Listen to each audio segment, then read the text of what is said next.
जी अति उत्तम शास्त्र प्यारा, जो भी लिखा सच लिखा गुरु ने उचारा। जो जो रहस्य इसमें गुरु आप खोलो, मैं मौनी हूँ अभी यहाँ, गुरु आप बोलो। मैं मौनी हूँ अभी यहाँ, गुरु आप बोलो। बोले अनंतानंद सिद्ध परमेश्वरी भगवान की, देवादिदेव मूलनायक आदिनाथ भगवान की, शासनायक भगवान महावीर स्वामी की, आचार्य भगवंत कुंद कुंद स्वामी की, आचार्य भगवंत सोम कीर्ति जी महाराज की, आचार्य भगवंत विराग सागर जी विशुद्ध सागर जी महाराज की, आचार्य गुरुवर 108 विभव सागर जी महाराज की। वंदनीय का 105 सिद्ध श्री माता जी की, वंदनीय का 105 भाव सुभा श्री माता जी की, वंदनीय का 105 सर्ग श्री माता जी की, समस्त का संघ की जय करा गुरुदेव का। प्रिय बंधुओं, अपन सभी ने कल प्रद्युम्न चरित्र ग्रंथ का स्वाध्याय यहाँ पर प्रारंभ किया और ग्रंथ के प्रारंभ में आचार्य भगवंत ने 24 तीर्थंकरों की स्तुति कर समस्त गणधर परमेष्ठियों को नमस्कार कर ग्रंथ की महिमा बतलाते हुए कृष्ण के पुत्र प्रद्युम्न का चित्रण इस ग्रंथ के माध्यम से प्रारंभ किया था। पूर्व में बताया था जब रुक्मणी अपने कक्ष में दर्पण में अपना मुख निहार रही थी, अपने सौंदर्य को निहार रही थी, उसी समय उसके कक्ष में नारद मुनि का आना हुआ। और जब नारद मुनि का आना हुआ तो उनके भेष को देख करके वह रुक्मणी, वह सत्यभामा डर गई। और जब वह डर गई तो उसके चेहरे पर प्रसन्नता खिन्नता में परिवर्तित हो गई। और जब वह प्रसन्नता खिन्नता में परिवर्तित हुई तो नारद मुनि को ऐसा लगा यह सत्यभामा मेरा अपमान कर रही है, इसे अपने रूप सौंदर्य का इतना घमंड है कि इसने मुझे देख करके मुख मलान कर लिया। बस वे बदला लेने के चक्कर में वे अब सत्यभामा को दुख देने का विचार करने लगे। मैं सत्यभामा से बदला लेकर के रहूंगा, चाहे कुछ भी हो जाए। वे सर्वत्र परिभ्रमण करने लगे। भूमि अर्थात कर्म भूमि के सभी क्षेत्रों में जाकर के उन्होंने देखा, तब उन्हें कोई ऐसी राजकुमारी ना दिखी। उन्होंने विज्ञान पर्वत की श्रेणियों में जाकर के विद्याधर की पुत्रियों को देखा, तब भी उन्हें सत्यभामा से सुंदर कोई कन्या ना दिखी। सत्यभामा इतनी सुंदर थी कि विद्याधरी की पुत्रियां भी सत्यभामा के पैर के अंगूठे के बराबर भी सौंदर्य को प्राप्त हुई थी। वह विचार करने लगे कि किस प्रकार से इस सत्यभामा से अपने इस अपमान का बदला लिया जाए। तो सर्वप्रथम उन्होंने विचार किया कि मैं इसे इस राज्य से अलग कर देता हूं, अर्थात इसका अपहरण कर देता हूं। तो विचार किया कि यदि मैं सत्यभामा का यदि अपहरण करूंगा तो सत्यभामा को दुख तो होगा, लेकिन साथ साथ कृष्ण को भी दुख हो जाएगा, क्योंकि यह सत्यभामा कृष्ण की प्रिय पत्नी है। तो कृष्ण को मुझे किसी भी तरह से दुख नहीं पहुंचाना है। फिर उन्होंने विचार करते करते पुनः एक विचार उनके चिंतन में आया, क्यों ना मैं सत्यभामा पर शील व्रत भंग होने का आरोप लगा दूं या अन्य पुरुषों के प्रति आसक्ति का आरोप लगा दूं, जिससे कृष्ण स्वयं ही इसे अपने राज्य से बाहर कर देंगे। लेकिन उसने देखा कि कृष्ण और सत्यभामा के मध्य में इतना अधिक प्रेम था कि बिना बुद्धि के परीक्षा के कृष्ण सत्यभामा पर भी शंका नहीं करते। उसने कहा, यदि मेरी इस बात का कृष्ण को सत्यता ज्ञात हो गई तो मैं कृष्ण के सामने मुख दिखाने के काबिल भी नहीं रहूंगा। तो ऐसा क्या उपाय किया जाए जिससे सत्यभामा को दुख पहुंचे और किसी को न कृष्ण को संताप न हो, न प्रजा को संताप, मात्र सत्यभामा को दुख हो, ऐसा क्या कार्य किया जाए। वह मन में विचार करता रहा और करते करते नारद मुनि के मन में विचार आया, स्त्रियों के लिए सबसे बड़ा दुख यदि कोई है तो वह दुख है शोषण का। इसलिए इस सत्यभामा से बदला लेने के लिए मुझे इसकी सौतन लानी पड़ी। अब वे सभी जगह विचरण करने लगे सत्यभामा की सौतन ढूंढने के लिए, लेकिन सभी जगह घूमते हुए विचरण करते हुए उन्हें कहीं पर भी सत्यभामा से सुंदर कोई दूसरी स्त्री, क्योंकि सत्यभामा विद्याधर की पुत्री थी, बहुत सुंदर थी, गुणवती थी, पतिव्रता थी, आज्ञाकारिणी थी। अपने पति के अलावा उसके मन में अन्य की किसी पुरुष का विचार भी विचरण नहीं करता था। ऐसी वह सत्यभामा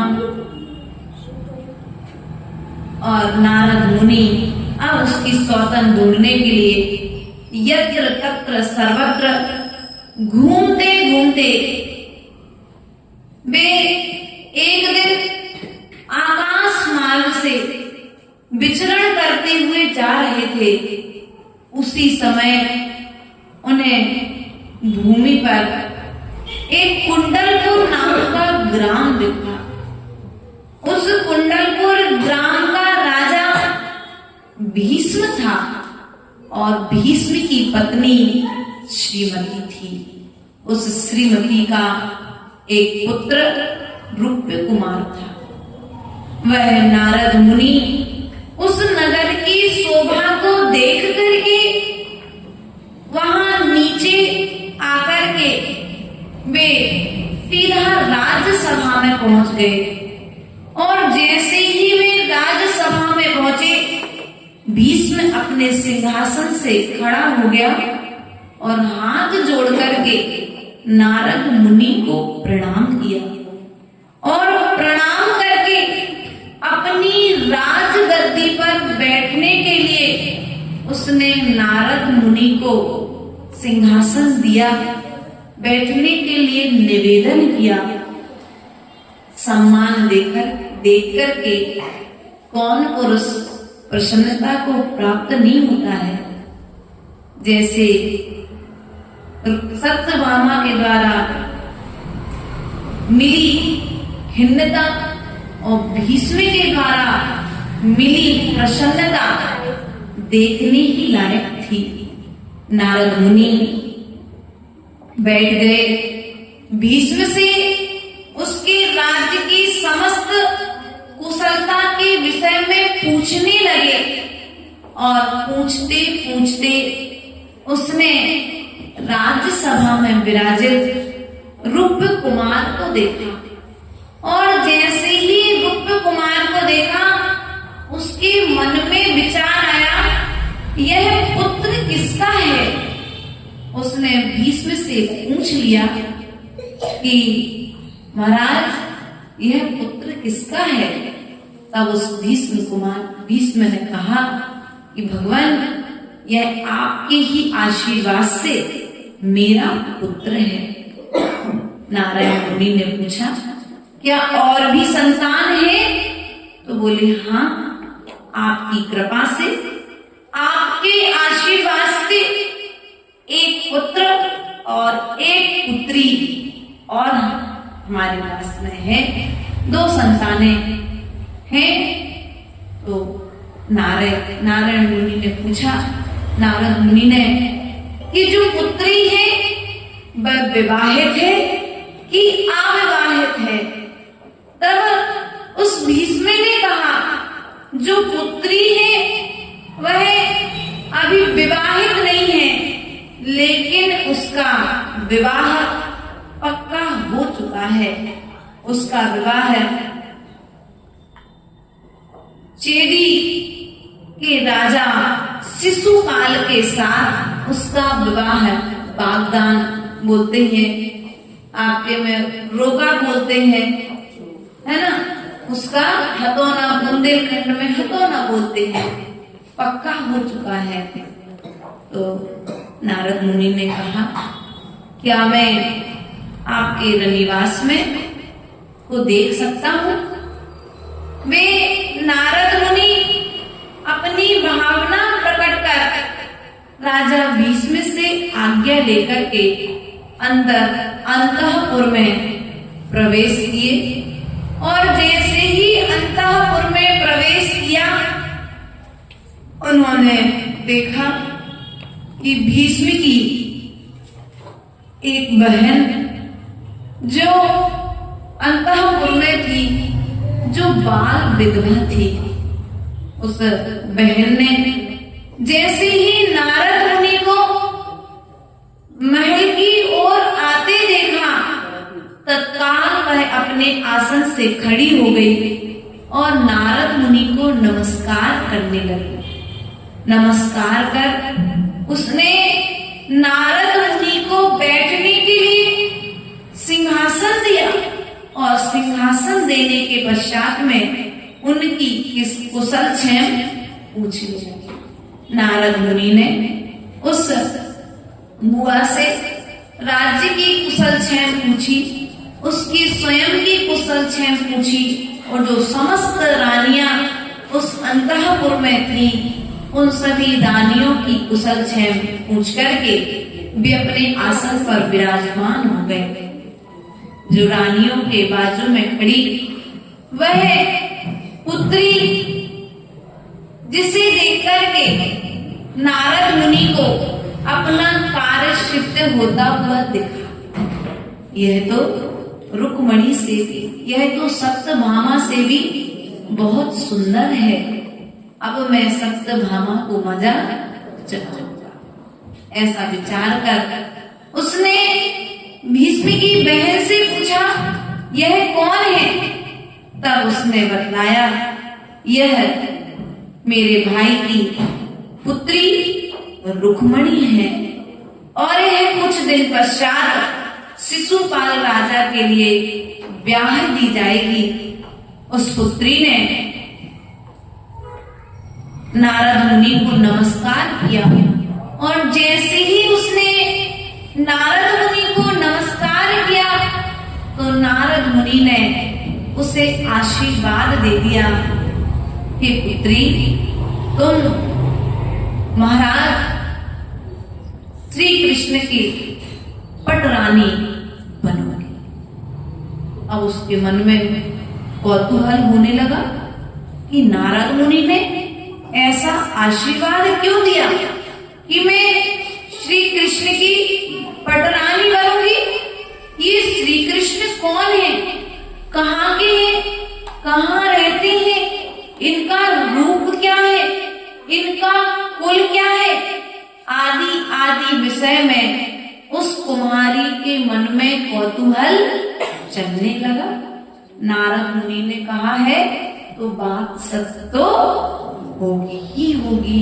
उसने अपनी बुआ से नाना तरह के प्रश्न करके उन कृष्ण के विषय में जानने का प्रयत्न किया, और जब प्रयत्न किया तो उसकी बुआ ने समाधान देते हुए कृष्ण के विषय में उसे जानकारी प्रदान की। यह कृष्ण द्वारिका नगरी के राजा हैं, बहुत सुंदर हैं, आदि आदि कृष्ण के विषय में जानकारी देकर के उसे संतुष्ट किया। उस कुमारी ने पुनः जिज्ञासा की कि मेरा विवाह तो शिशुपाल के साथ में तय हो चुका है, अब कैसे यह संभव है, अब इस असंभव को संभव किस प्रकार बनाया जाए। तब नारद मुनि से उसकी बुआ ने भावना व्यक्त की।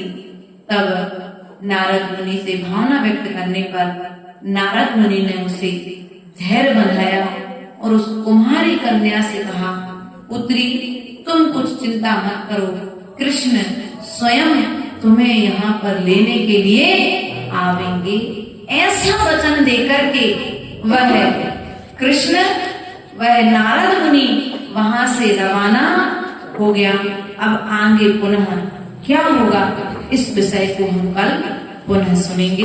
बोले द्वादशांग जिनवाणी माता की, परम पूज्य आचार्य गुरुवरेश्वर विभव सागर जी महाराज की।